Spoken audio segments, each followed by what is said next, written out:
توجہ رکھو. بسم اللہ الرحمن الرحیم. سورۃ الفاتحہ. الحمدللہ رب العالمین.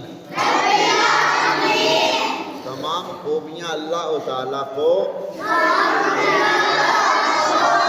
جو سب جہانوں کا پالنے والا ہے. الرحمن الرحیم جو نہایت مہربان رحم والا ہے. مالک یوم الدین جو قیامت کے دن کا مالک ہے. ایاک نعبد ہم صرف تیری ہی عبادت کرتے ہیں. وَإِيَّاكَ نَسْتَعِينُ اور ہم صرف تجھ سے مدد چاہتے ہیں. ہم تجھی کو پوجیں اور تجھی سے مدد چاہیں. یہاں تک ہم نے پڑھا تھا اور اس کو ہم عبادت اور مدد، بس اس بات کو سمجھ کر ہم بات ختم کرتے. عبادت اللہ تعالیٰ کے سوا کسی اور کی ہو سکتی؟ کسی اور کی ہو سکتی؟ عبادت سجدہ یہ کس کے لیے ہے؟ صرف اور صرف اللہ تعالیٰ کے لیے، اور کسی کے لیے سجدہ نہ، اور کسی کی عبادت ہے. مدد جو ہوتی ہے اللہ تعالیٰ کی مدد کے طریقے کتنے؟ دو. کتنے طریقے؟ مدد بھی حقیقت میں کون کرتا ہے؟ اللہ تعالیٰ ہی کی مدد ہے. اسی کی مدد سے سب کچھ ہوتا ہے. اسی کی عبادت بھی کرتے اور اسی کی مدد سے ہی سب کچھ ہوتا ہے. اور اللہ تعالیٰ کی مدد کے طریقے کتنے ہیں؟ دو. ایک اس ذات کا طریقہ یہ ہے کہ براہ راست جب چاہے جس کی مدد فرما دے. ایک یہ نظریہ عقیدہ جو بنیادی ہے. دوسرا مدد کا یہ طریقہ ہے کہ وہ اپنے بندوں کو اپنی مدد کا مظہر بنا دے. یہ دو طریقے ہیں مدد کے. یہاں بات توجہ سے سنو. عبادت کس کی ہے؟ بولا کرو سب. عبادت کس کی ہے؟ اور مدد بھی حقیقت میں کون کرتا ہے؟ مدد اور عبادت کون کرتا ہے؟ عبادت کس کی ہے؟ مدد کون کرتا ہے؟ اللہ تعالیٰ. اب اللہ تعالیٰ کی مدد کے طریقے کتنے؟ دو. کتنے؟ دو. وہ بھی مدد حقیقت میں اللہ تعالیٰ کی جو اللہ تعالیٰ کے پیاروں کی مدد ہے، وہ بھی حقیقت میں اللہ تعالیٰ ہی کی مدد ہے. اب دیکھو جنگ بدر میں اصول سمجھو. جنگ بدر میں مدد کس نے کی مسلمانوں کی؟ اللہ تعالیٰ نے. لیکن اللہ تعالیٰ نے مدد کو ظاہر کیسے فرمایا؟ کہ فرشتوں کو بھیجا جنگ بدر میں. 5000 فرشتے آسمانوں سے اترے اور مسلمانوں کے ساتھ جنگ بدر میں شامل ہو کر کافروں کے پرخے اڑا دیے. تو مدد اللہ تعالیٰ نے کی، لیکن ذریعہ سبب کون بنے؟ فرشتے. ایک اور مقام پہ اللہ تعالیٰ کے محبوب صلی اللہ علیہ وسلم کو اللہ تعالیٰ نے فرمایا کہ محبوب ان کافروں کے اوپر جنگ تبوک کے موقع پہ غالباً کہ آپ مٹی کے اٹھا کر پھینکیں. تو آپ صلی اللہ علیہ وسلم نے مٹی کی مٹھی اٹھا کر پھینکی، ان کافروں کے سر و آنکھوں میں پڑی اور وہ سارا لشکر تتر بتر ہو گیا اور مسلمانوں کو اللہ تعالیٰ نے فتح دے دی. تو یہ مدد کس کی ہے؟ اللہ تعالیٰ کی. مدد کے طریقے کتنے؟ دو. چاہے تو خود مالک براہ راست مدد کر دے، چاہے تو اپنے پیاروں کو مدد کا مظہر بنا دے. سیدنا ایوب علیہ السلام جب علیل ہوئے، بیمار ہوئے، تو اللہ تعالیٰ کی بارگاہ میں عرض کی، مولا یہ ابلیس اب میری زبان پہ حملہ کرنا چاہتا ہے، تیرے ذکر سے روکنا چاہتا ہے. بڑا وقت آپ نے اللہ تعالیٰ کی دی ہوئی آزمائش میں گزارا. تو آخر پہ اللہ تعالیٰ نے فرمایا کہ ایوب اب ہم تمہیں شفا عطا کرنے والے. تو حضرت ایوب علیہ السلام کو اللہ تعالیٰ نے فرمایا اور خود برجلک.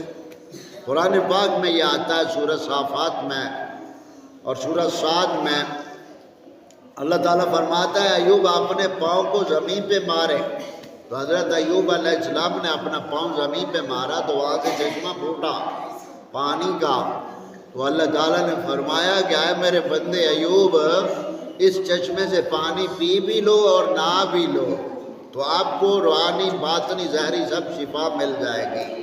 تو شفا کون دینے والا ہے؟ اللہ تعالیٰ۔ لیکن سبب کیا بنا، ذریعہ کیا بنا؟ حضرت ایوب علیہ السلام بنے، اور آپ ہی کی ایڑی مبارک سے وہ چشمہ جاری ہو گیا اللہ تعالیٰ کے حکم سے۔ تو مدد جو اللہ تعالیٰ کرتا ہے اپنے بندوں کی، یہ بندوں سے بھی مدد کرواتا ہے اور خود بھی مدد کرتا ہے۔ ایک اور بات کر کے اب بات ختم کر رہے ہیں۔ اب دیکھو قرآن پاک میں حضرت یعقوب علیہ السلام کی آنکھوں کی بینائی جاتی رہی جب آخر میں، تو جب اللہ تعالیٰ کا امر ہوا کہ اب باپ بیٹے کی ملاقات ہو جائے، تو حضرت یوسف علیہ السلام کو جب پتہ چلا کہ میرے باپ جو ہیں میری جدائی میں آنکھوں کا نور دے بیٹھے، تو حضرت یوسف علیہ السلام نے ایک اپنے قاصد کو بھیجا، مبشر کو، خوشخبری دینے والے کو اپنی قمیض دے کر بھیجا، یہ قمیض لے جاؤ کہ میرے باپ کی آنکھوں کے اوپر ڈال دو تو روشنی واپس لوٹ آئے گی۔ تو وہ جو کرتا لے جانے والا تھا وہ جب پہنچا تو وہ آنکھوں کے اوپر قمیض ڈالی تو آنکھیں واپس آ گئی۔ اب یہ آنکھیں مل جانا یا کیا یہ مشکل کچھ ہی نہیں ہے؟ اس سے بڑی مدد اور کیا ہوگی، ہے نا؟ تو وہ آنکھیں واپس لوٹ آئی۔ دونوں نبی ہیں باپ بیٹا، بیٹا باپ کے لیے مشکل کشائی کر رہا ہے، بیٹا باپ کے لیے مددگار بن رہا ہے۔ اذن اجازت کس کی ہے؟ اللہ تعالیٰ کی۔ یہ تمام باتیں جو ہم نے ذکر کی قرآن پاک میں لکھی ہوئی ہیں، اب آپ بھی ان باتوں کو بیان نہیں کرتے ہیں، اللہ والوں کی خدا داد عظمت کو وہ بیان نہیں کرتے ہیں، اور اگر کہیں کرنی بھی پڑ جائے تو پھر ایک چھوٹا سا لفظ بول کر سب کو ختم کر دیتے ہیں۔ وہ کہتے ہیں یہ معجزہ ہے، بھئی ہم بھی معجزہ ہی بیان کر رہے ہیں۔ معجزہ ہی تو اللہ تعالیٰ کی قدرت ہوتا ہے جو نبی سے ظاہر ہوتا ہے۔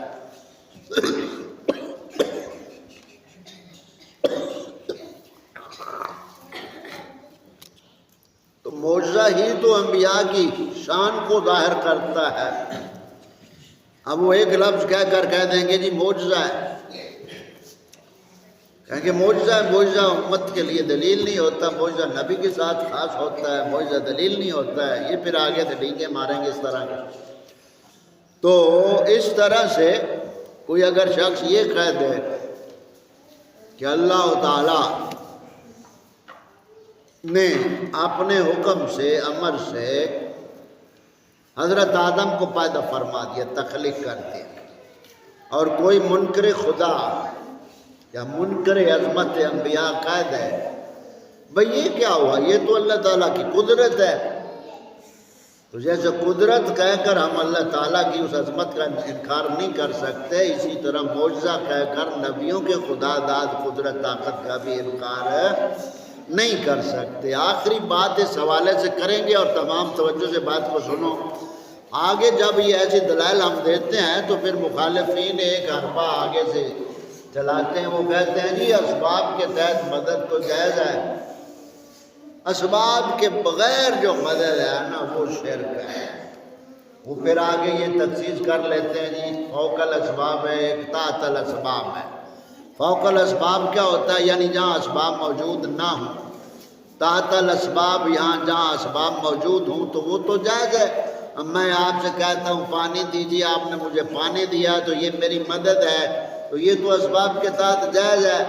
مریض بیمار ہو گیا، اس کو انجیکشن لگاؤ، گولی گالی دو، تو یہ تو ٹھیک ہے کیونکہ یہ ایک دوسرے کے سامنے زندہ ہیں، تو اس لیے یہ جائز ہے۔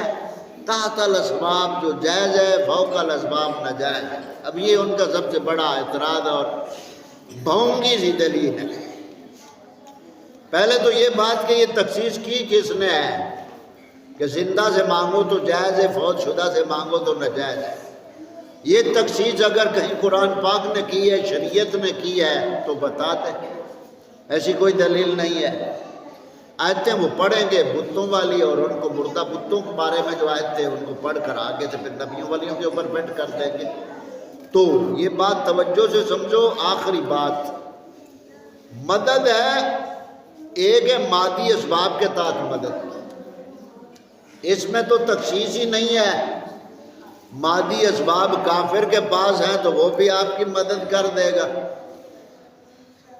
مثلاً اب یہ جتنے وسائل ہیں، مشینری ایجاد ہوئی ہے، انگریزوں کی بنائی ہوئی مشینری، یہ مدد سب کی کر رہی ہے یا نہیں؟